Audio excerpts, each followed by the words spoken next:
Viewers अस्सलाम वालेकुम। Viewers myself Mohammad Kamran Baig. Viewers आज मैं बात करना चाहूँगा आपके बच्चों से मुताबिक। व्यूअर्स बच्चे किसको अजीज़ नहीं होते, डेफिनेटली आपके बच्चे भी आपको बहुत अजीज़ हैं। व्यूअर्स बच्चों से ही घर महकता है, चहकता है, खेल उठता है और बच्चों के दम से ही घर में रौनक होती है। लेकिन व्यूअर्स हम एक गलती कर जाते हैं बच्चों के इलाज को लेकर। वो क्या, जब आपके बच्चे बीमार होते हैं तो आप उन्हें बजाय चाइल्ड स्पेशलिस्ट के पास ले जाने के आप जनरल प्रैक्टिशनर जो आपके करीबी हैं उनके पास लेके भागते फिरते हैं।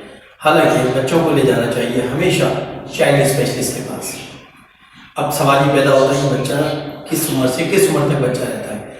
तो व्यूअर्स पहले महीने से लेके 12 साल की उम्र तक बच्चा ही कहलाता है।